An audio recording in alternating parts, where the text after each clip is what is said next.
with Dove and Myrna. Dove and Myrna, this mic is all yours. Thank you. Good morning. Good morning, Myrna, and Good morning, sir. thank you for the wonderful teaching and sharing. Yeah. Thank you, Regis. And I always thank Regis for putting my book up on the screen. I don't even know how to do it. He does it. He's the technical man. Anyway, yeah, I liked his did you his talk.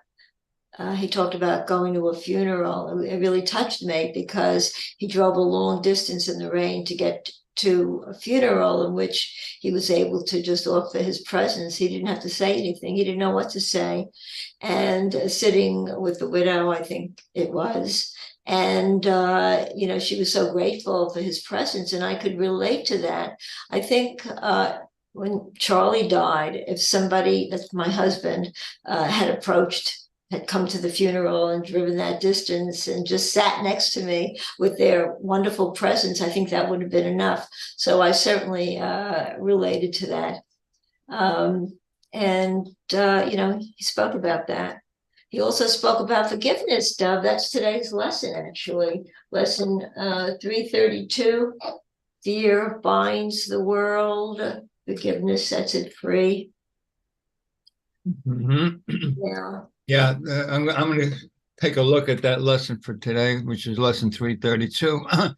First, I just want to give a big shout out to two people I just met on TikTok. One is Madison. If you're watching, welcome, Madison, and stay tuned for the next hour as Myrna and I share, as we do every Tuesday at this hour. And the other is Natalie. Natalie Jones, who I just met also on TikTok. So big shout out to both of you. Let's take a look at lesson 332. Yeah, it says, fear binds the world, forgiveness sets it free. And Ken Wapnick's comment, which I always like, is as we practice A Course in Miracles, we are not asked to deny what goes on in the world, but simply asked to not participate in its thought system by giving it power over our own mind. What thus governs our behavior is peace and forgiveness, not conflict and fear. I thought that's a great summation of the idea that even though the illusion is not going to go away, our ignorance is going to disappear, because we don't give our mind over to the ignorance of the illusions. So it's like a perfect matchup to something that Rupert Sparrow said a couple of weeks ago, which I've been repeating here a lot. And I also want to share one other thing I heard from Ken Wapnick this morning on his Prudence plays him 3 hours every single morning. I think on Tuesday she plays him for almost 4 hours. But anyway, he said something that's a little different than what we've been listening to on gratitude. We've been playing Todd Fink, who was speaking a couple of weeks ago on Maureen Muldoon's Speakeasy Sunday morning. And it's been wonderful. And Lynn has played it a few times in the room. I've sent it to a lot of people who asked for it, and everyone who listens to it loves it.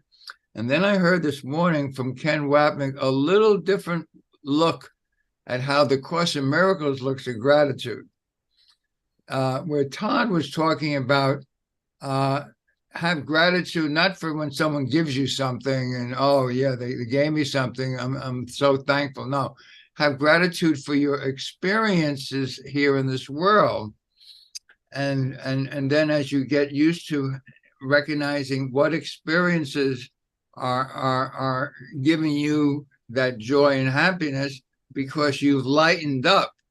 You haven't taken the world so seriously, which is pretty much what we've been just saying. But Ken adds a little bit more definition to it. He says gratitude in the Course is when you recognize that you have let go of guilt. Now, that's exactly what salvation is. Salvation is a recognition that I'm doing this to myself, and I can undo what goes on by Mhm. letting go of guilt. And of course, accepting the atonement for myself is the fastest way to let go of guilt, because it says that what you think happened never happened. You can start smiling and say, really? Why am I taking this so seriously? Well, go back where the Course says a tiny mad idea entered into eternity, and the Son of God remembered not to laugh. Well, what do you mean he remembered not to? Well, he took it seriously, and he thought he had to defend himself, and he thought he was being taken advantage of, and he was a victim, and he had to defend himself, and he had to attack others who were attacking him. So he became part of the illusion. So today's lesson basically is the antidote uh, to let go of fear, which binds you, is to forgive yourself for what never really happened. That's what sets you free. So this course is all about forgiveness, not of other people, but forgiveness of my mind that has been fooled, or I fooled myself. Let's face it. I asked for it, and I received it, and I took it seriously, and there's nothing to fear. Lesson 48. This is a fact, and you can let it go now. And in your gentle laughter, you are healed. Over to you, Myrna. Yeah, I like that. You sent me that piece of that Ken Wapnick was talking about gratitude. I thought that was very good, because the way you described it is exactly the way he sees it too, and explained it. Gratitude comes from the heart, and as long as we're not bound to the world, as this lesson says, fear binds the world, forgiveness sets it free. And the Course speaks about forgiveness continually. And it seems to me that it's trying to teach us that once we forgive, just let it go, let the hatred that's perhaps harvested within ourselves, if we can let it go and learn that there's no peace unless we can do that. There's never any peace unless we can accept that truth, and that's the only truth there is. Because once we let go of our the feeling of that we're not peaceful, and we can't be peaceful if we're not forgiving. If we don't forgive ourselves, it absolutely hides who we really are. And it's a shame, really, because we're only creatures of love. That's how we were created. And and we don't recognize it. We can't recognize it because we've covered it over with all kinds of crazy nonsense. And the mind constantly goes back to past differences. The Course in Miracles is very helpful in that respect, because it makes us aware of the fact that when those feelings come up, when those emotions come up that do us no good, we're able to, it teaches us to understand that, hey, I just attacked myself. And we don't realize when we attack ourselves, we think we're feeling good about the past hatred, especially if we think that somebody suffered as a result of it. But then I say to myself, I just attacked myself, didn't I? I recognize that I'm not feeling love. I think the ego is convincing me that it's a feeling of grandeur, when it really isn't. It's again, it's giving up the peace that we're given to feel. And when we attack ourselves is when we think of something in the past. So the past really holds nothing for us, because it does nothing for us. It just brings us into scenarios that don't help us in any way. They don't mean anything. They don't do anything. All they do is cause discord and unhappiness, not only to ourselves, but everybody around us, because that people sense it. As Regis said, all you had to do is sit next to someone at a funeral, and they were able to get the essence of his love by saying nothing. I like that. I was listening to Netanyahu on TV. He was saying that it's an ancient hatred. He talked about ancient hatreds. And isn't that what wars and everything else that we see happening in the world, even though we say the world is not real and it's not really happening? Well, if we do believe that it's happening, and we can't really deny it either on some level, because the world is really in turmoil.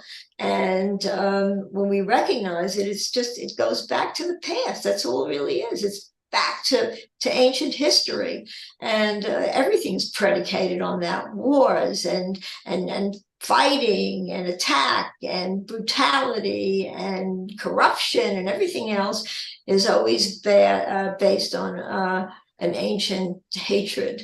And what's an ancient hatred? Something that happened in the past. It's ancient history. So I enjoyed listening to what he had to say. It evoked something within me that said, yes, all I can do now is just feel the love that I'm given to feel, that is within me to feel, and now exude that, extend it. And now too, when I'm feeling that illumination of love, I hold on to it and I extend it. I say, okay, I've got this feeling. I don't want to just keep it within myself, and I will think of somebody, or I'll think of something, and move it out, into the ether, the powerful part of the consciousness that relates to that can accept that. And that's how we create a better world. I turn it back to you, Dov. All right. And you certainly shared a lot on that. Kind of reminds me of something that the Ken Wapney wrote in his journal on today's lesson. And I'm going to repost it on the chat, and then I'll read it. This he took from text chapter 3, section 6. And this is what he says. Peace is a natural heritage of spirit. Now, we are spirit. And part of spirit is the idea that we live in the peace of God. I mean, peace of God means there's nothing outside of the peace of God to conflict or to disturb. There's nothing outside of the peace of God. And of course, that is the goal of A Course in Miracles, is peace. And then Ken says, everyone is free to accept his inheritance, but, so there's always a but he is not free to establish what his inheritance is. So we here in this world have said, well, I'm right and someone else is wrong. Reminds me of that wonderful quote, which I call a holographic one-liner that gives you the entire course. Do you want to be right, or do you want to be happy? Choose one. You can't have both. Now, the ego says, why can't I be right? I don't care as long as I'm right and I win. And when I listen to Netanyahu, I kind of hear that we're right. We have the right because we were attacked on October 7th, and we have the right to defend ourselves.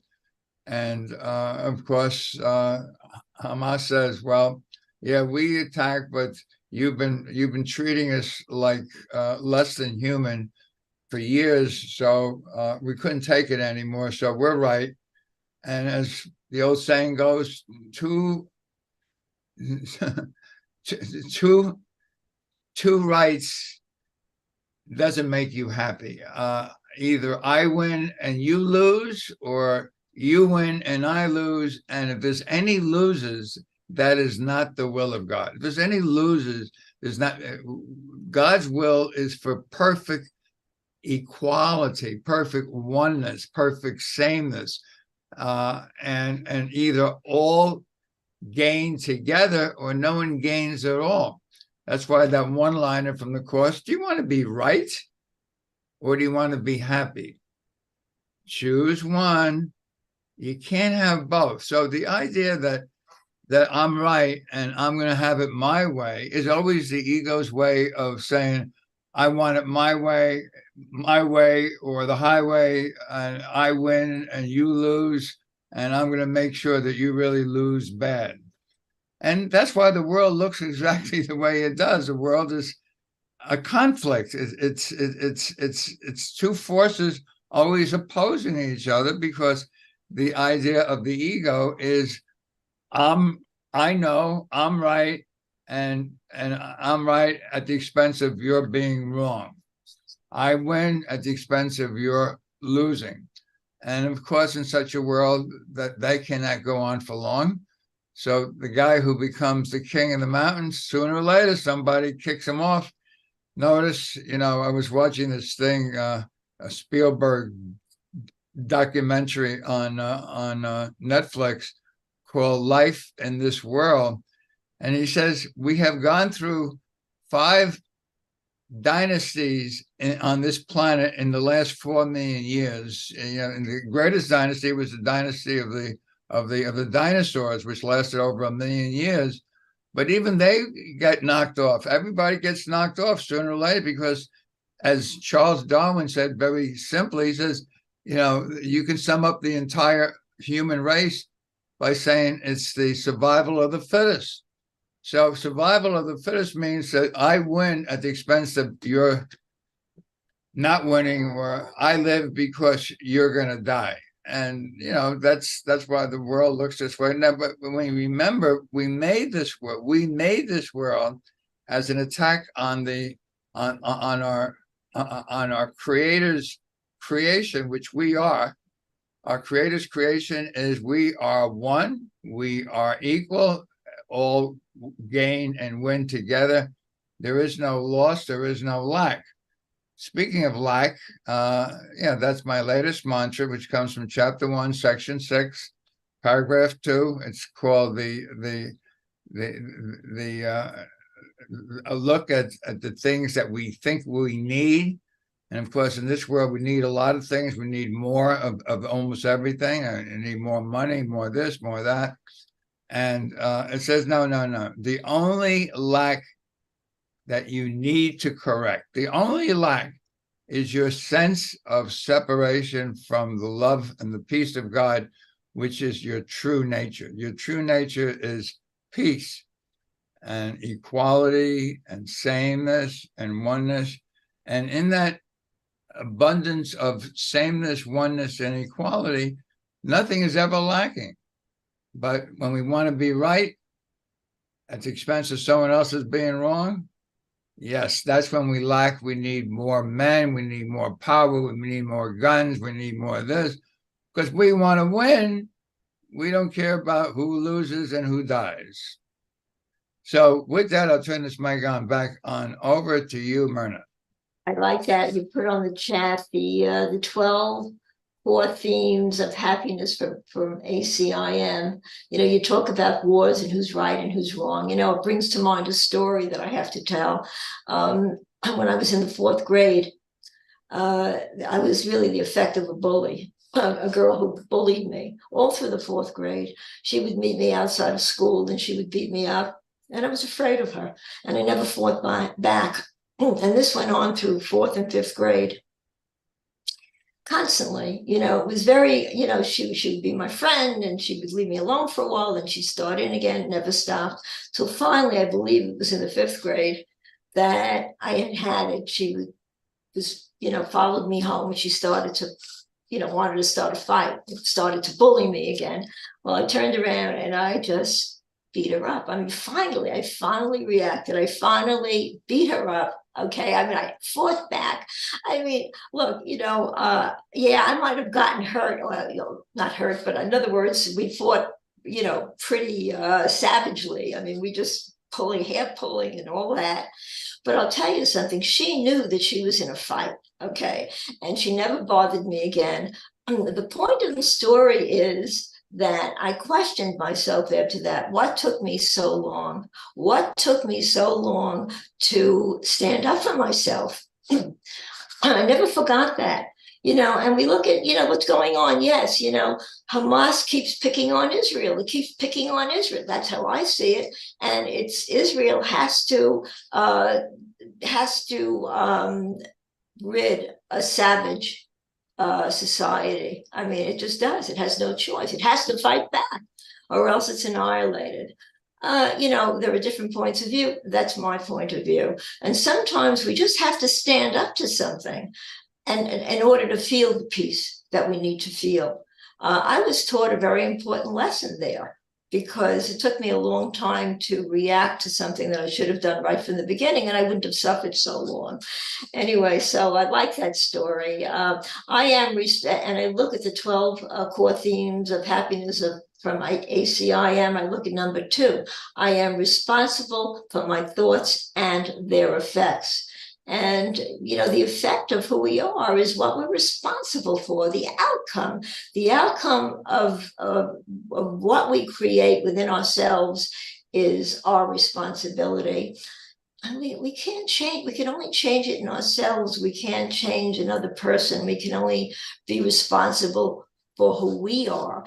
And we can only make our life more significant to ourselves by feeling peace and being forgiving. And yes, forgiveness is a very important part of everything. The Course in Miracles is completely predicated on that we can't hold on to something that causes us to lose our peace. Because once we lose our peace, then we're back in I call it the soup, we're nowhere. We're swimming in, hot water. And unless we can recognize that, peace is all there is, and that's all we need to feel in order to get anywhere, in order to become feeling good about ourselves. Before we can feel good about ourselves, we have to learn to forgive anything. And then once that happens, peace takes over. And once we start to feel peace, then we can also recognize the love that comes with peace. It does, because then we can love ourselves. We're feeling peaceful. And whatever it takes to feel peaceful, I think we have to undertake, because peace and forgiveness go hand in hand. So I turn it back to you, Doug. All righty. So I heard what you said about that Israel has no choice but to rid itself of gangster terrorism. And you gave the story that finally you made this other person realize that she had a real fight on her hands and she never bothered you again. I've been looking at the 12 core themes of happiness from A Course in Miracles, which I just posted also in the room.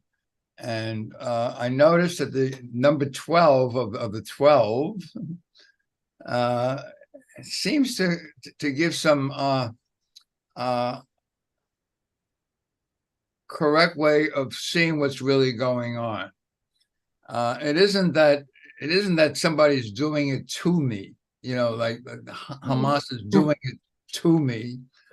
It's number 12 is what I give to myself always. You find that in lesson 126, which I call the law of God, the law of love, and it's the law of mind, that whatever you give, you're giving to yourself. Why is that? Because there's only one self. There's not two selves. In truth, there's nothing outside of us. Now, how do we get ourselves into this mess in the first place? Well, I treated somebody less than I treated myself. I made them less and I made me more. And I'm not talking about Hamas. I'm talking about Palestine, where 2 million people live in something like 40 miles of land, and they have no sovereignty. They have no say in anything. They are considered a poor relative, basically, not even a relative.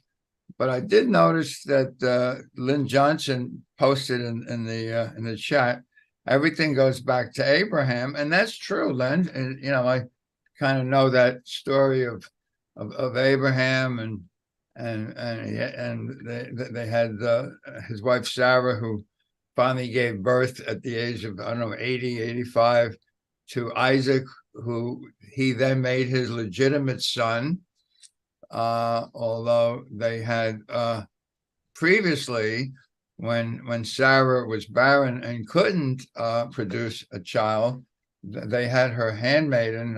I can't remember her name, but she had a son, and he was kind of the mother and the son was kicked out of camp and given enough food for about a day, and then of course he became the head of the entire Muslim nation. So all of this has roots in that story of Abraham and Sarah and the handmaiden, who acted as a surrogate mother for the head of the Muslim nation. It seems like if he didn't kick him out of camp, we probably have a different world today, but he did kick him out of camp. So, you know, we have to take responsibility.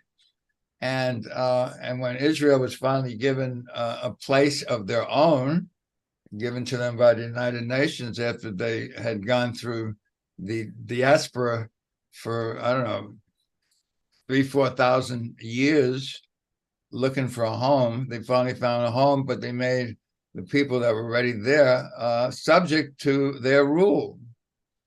And I want to say something for Biden, President of the United States.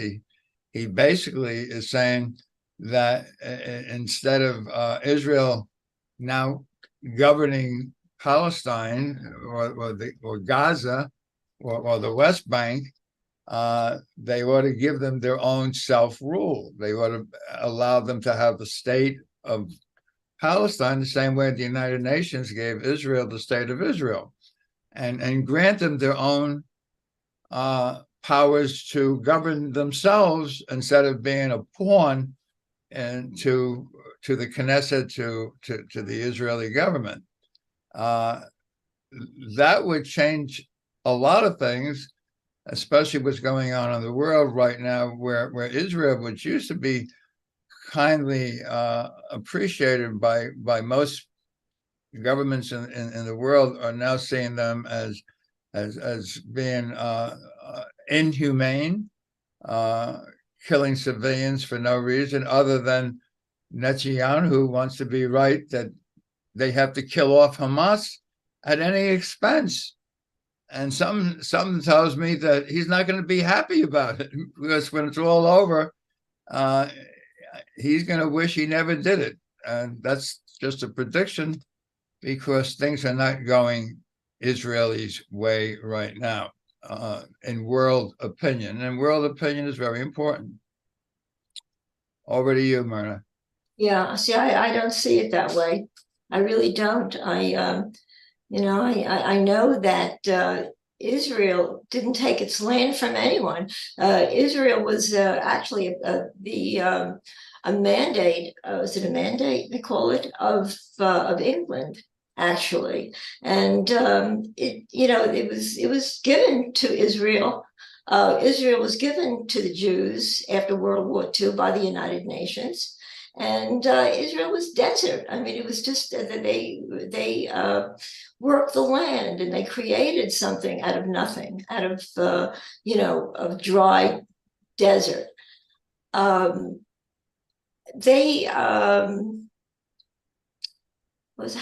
lost my train of thought. Wait, I'll get it back. Do you know that 21% of Palestinians live in Israel?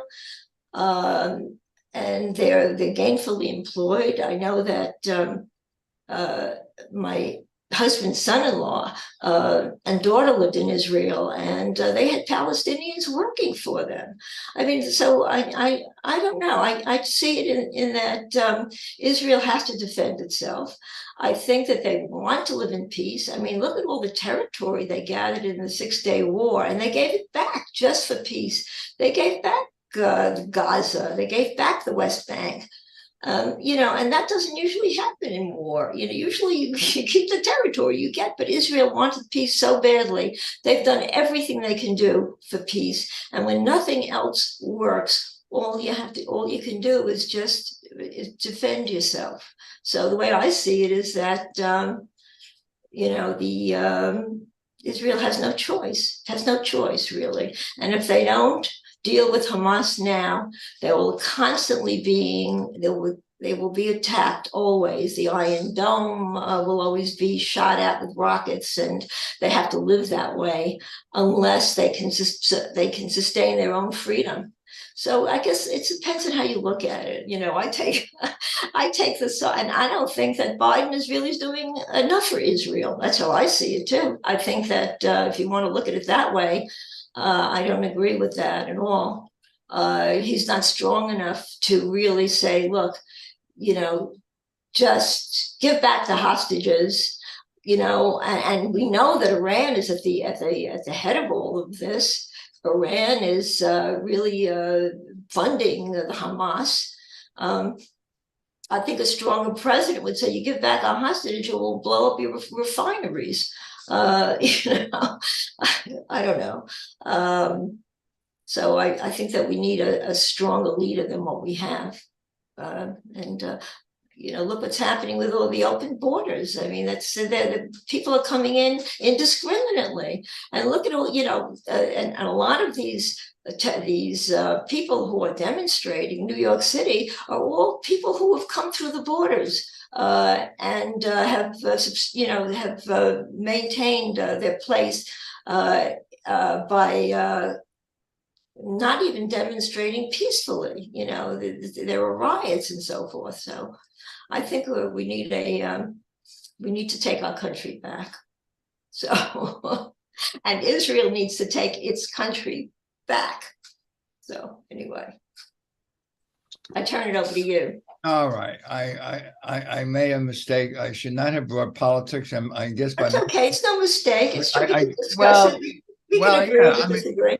I mean, there's no reason to talk politics here in the United States. We're really talking about what's going on in the Mideast. And I said Biden has a suggestion, which I think is a very valid suggestion in terms of the Palestinians, not the. Lynn has been writing on the chat, and I don't know if you read the chat at all, but she points out it's the Palestinians' home, not Hamas. Hamas is not the Palestinian people. The Palestinian people are very much like she points out, like the Indians were in North America before the white man came to America, and and they were given grants by the king to take over the lands called the new world, the new land, whatever. And they fought with the Indians, and they finally put the Indians on reservations. I guess a reservation is something like what Palestine is. The only difference is that they're not killing Indians on the reservations, and they've done some kind things such as allow Indians to make a lot of money through things like giving them the license to have casinos, and they have done very, very well, and they've been able to support the Indian people.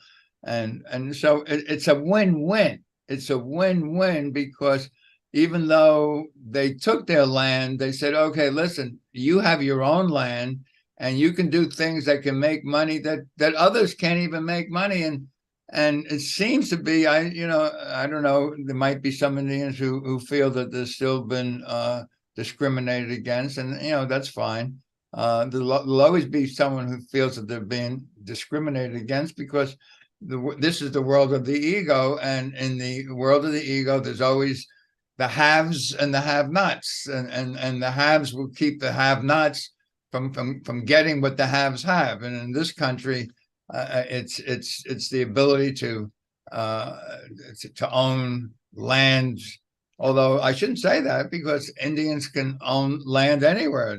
They can be in Boca Raton, Miami Beach, Los Angeles, Beverly Hills. They can be anywhere they want as long as they got the money to buy the properties. So what I'm really saying, getting back to what's going on in the Mideast, if it doesn't seem like Netanyahu is going to allow them to have their own state or country at all. He wants to subjugate them, just like the past. And if history teaches us anything from the past, it's going to teach us that this separation between Israel and Gaza and the West Bank is going to go on, and separation can only come from the ego. And let's keep it within the Course of Miracles. This is a Course of Miracles program. The idea of choose once again, he tells you in chapter 31, section 8, hey, you who have chosen many times faulty, you can choose one more time and choose correctly. And this is all about correction of perception. Correction of perception. As Jesus says in A Course in Miracles, I'm really not interested in the metaphysics or what the words mean, Palestinian, Hamas. I'm not interested in those things. He says, I'm only interested in correction of perception. And even though we seem to have different religions, we seem to have different colors, we appear in this world of differences to be very different, in truth, we are all the same one, not two, not 8 billion, one. That's why this world looks the way it does. We're always at war with ourselves. The secret of salvation is I'm doing this to myself. So if I'm doing it to myself, people who argue, well, Israel had every right to do what they did because they were attacked first. Well, wait a minute. What does number 12 of the 12 core themes say? What I give to myself always literally means that if I am feeling that I was terrorized, if I'm feeling that something unfair was done to me, if I feel that people were slaughtered and it shouldn't have happened, who was responsible? So when you go to the number 2 of the 12, you find who was responsible. Number 2 says, I am responsible for my thoughts and their effects. That everything that seems to happen to me, I have asked for. I have asked for. What? You think that Israel asked for it? Well, if you're doing the Course of Miracles, absolutely. Because when you treat somebody, it's pretty much like, as it says in the Course, if someone doesn't speak of Christ to you, you didn't speak of Christ to them. So if you didn't see them as the Son of God, they're not going to treat you as the Son of God. It's that simple. Over to you, Myrna. Yes, according to the Course in Miracles, principles are very important, and they do apply. You're right. I agree with that. I think that, and just one statement about the Hamas, I think that Israel doesn't want to hurt Palestine. They can live in peace. They can live in coexistence. I believe they have to get rid of the Hamas.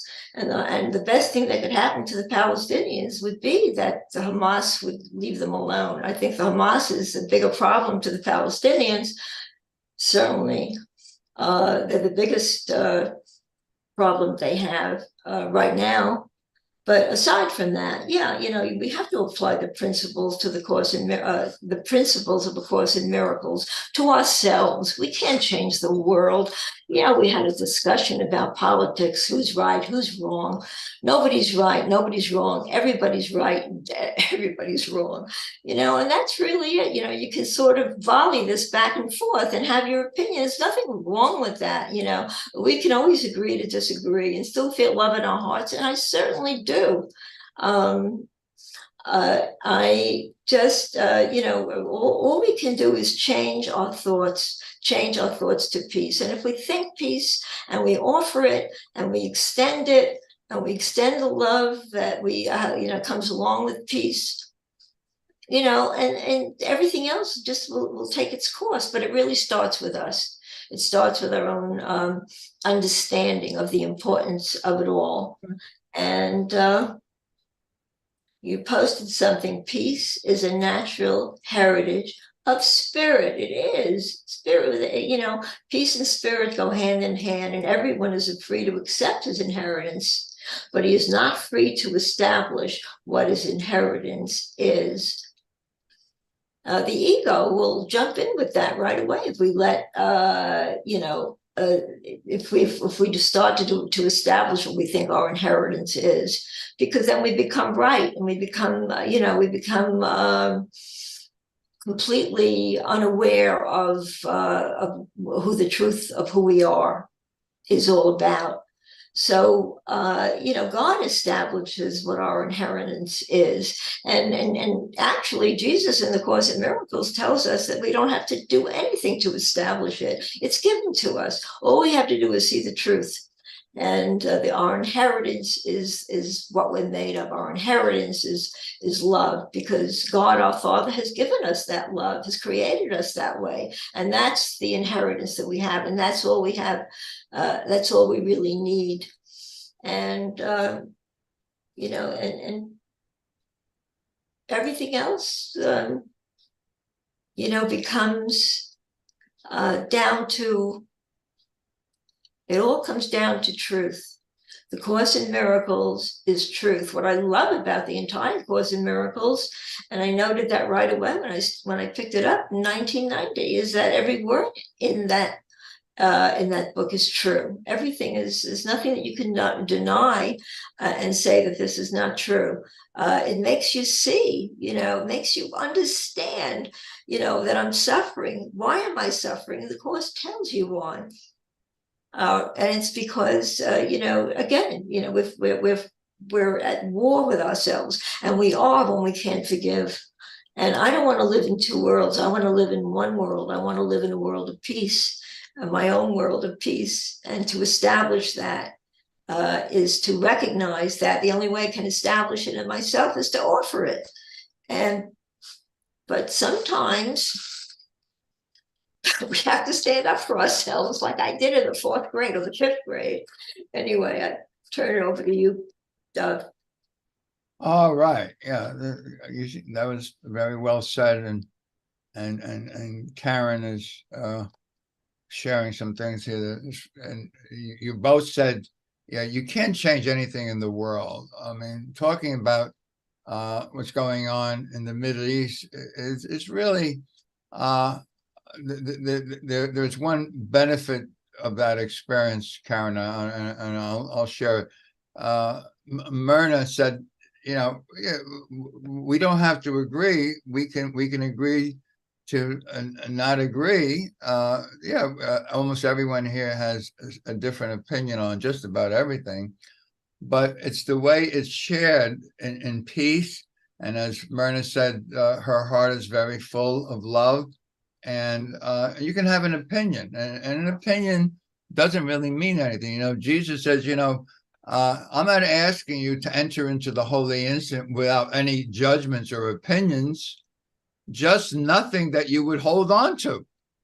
So he knows that there's some people are going to like the New York Yankees and others are going to like the Boston Red Sox, and but what difference does that make? It doesn't make any difference at all.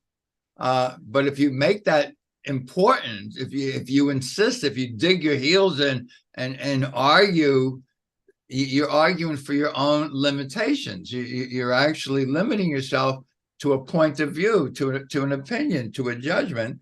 And I think the way that both Myrna and I have handled it there was just a lot of peace, and yeah, we have different points of view, but it's a point of view. It doesn't mean anything. It's an opinion. It's a judgment. It doesn't really mean anything.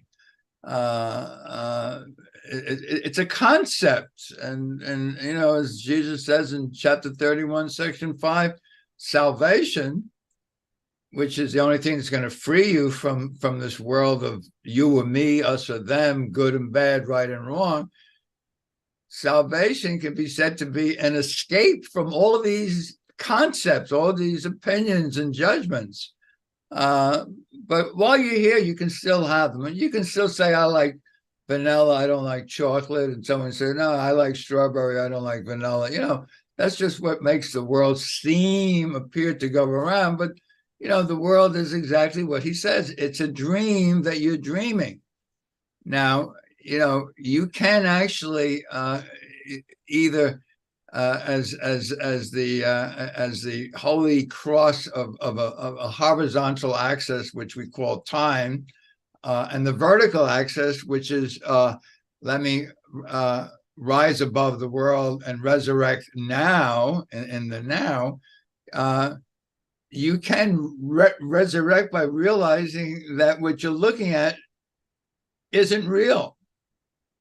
We said, what do you mean it's not real? You were just talking about it like it's real. No, it's very obvious. And I want to thank Len, who did put down Ishmael was the son that Abraham had before he had Isaac. And I remember Hagar was the handmaiden that was the surrogate for Abraham. And of course, if there's an if in the way you spell life, then you know that you're in deep, deep doo-doo. But if there's God, l'chaim, chai in the center of your life, l'chaim, to life, then God is the center of your life.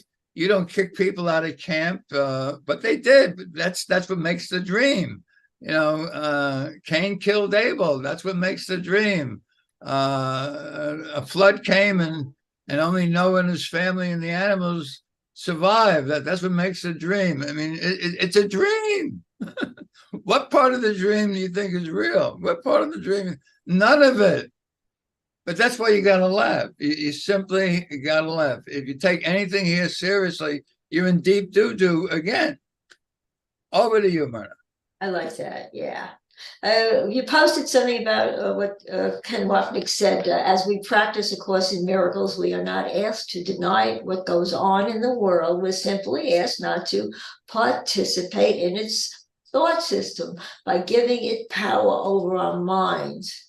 What thus governs our behavior is peace and forgiveness, not conflict and fear. Well, he just words it so well, really. The truth of the matter is I don't even turn on the news because I don't want that to permeate my mind. I don't want to have to take, the viewpoint that I have to feel,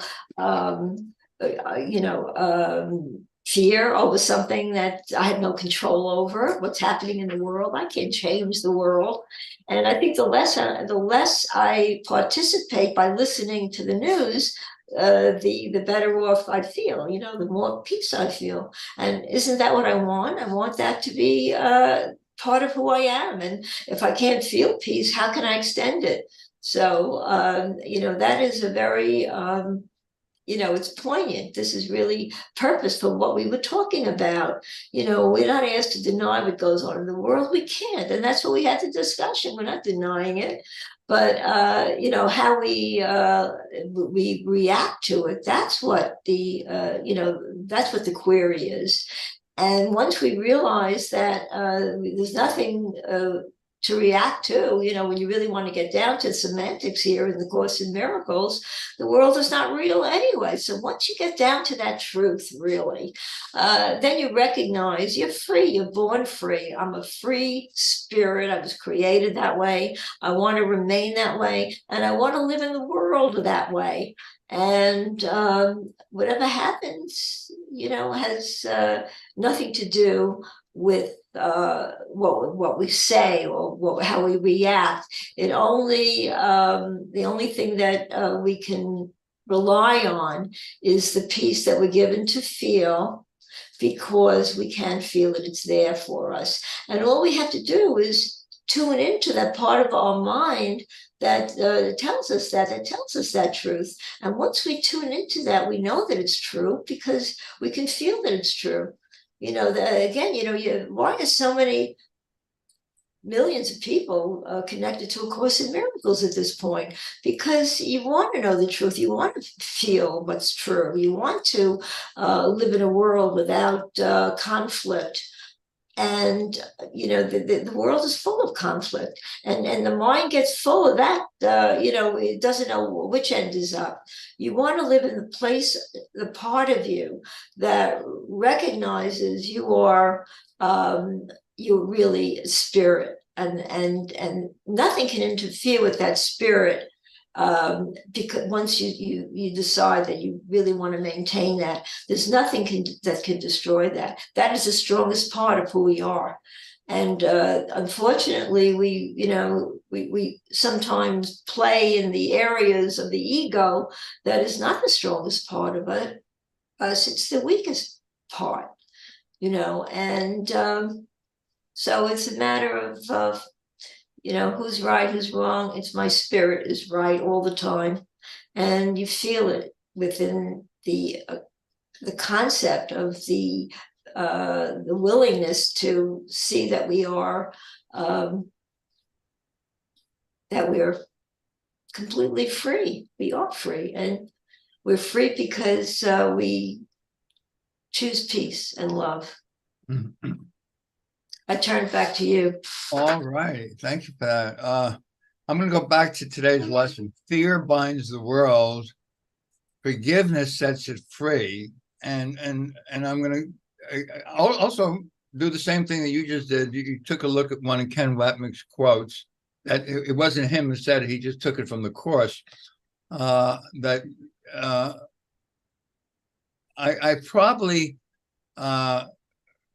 diverge from your path, and I recognize that it says, you know, fear binds the world, forgiveness sets it free. And Ken says, as we practice A Course in Miracles, which is what we do here, we're not asked to deny what's going on in the world. So by not watching the news program, we're kind of in the same kind of denial in which this world started. We're in denial of our home. We're in denial of the truth. We're in denial of God. We're in denial of our oneness, and we believed in two-ness or separation. So I feel that you can look at what's going on the same way that you and I spent the first 45 minutes of our talk here.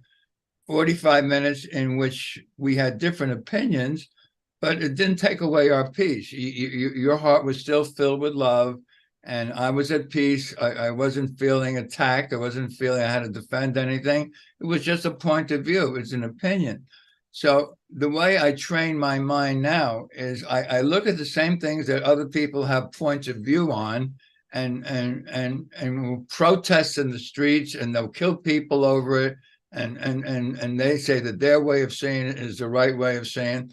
And when you're training your mind to see things differently, you're at peace. And that's exactly what Ken Wapnick is saying. He's saying we're not asked to deny what goes on in the world, but simply asked not to participate in its thought system by giving it power over our own minds. So how do you strengthen the power of your own mind? You look right at the illusion and you judge it not. You don't say that's good or that's bad, that's right or that's wrong. That's what forgiveness is. Forgiveness looks and does nothing. So it says what thus governs our behavior is peace and forgiveness, not conflict and fear.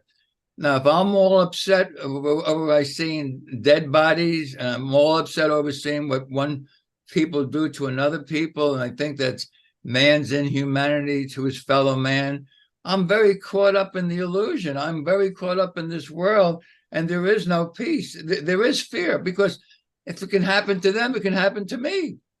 I mean, suppose Trump becomes president and he fulfills what he promises to do.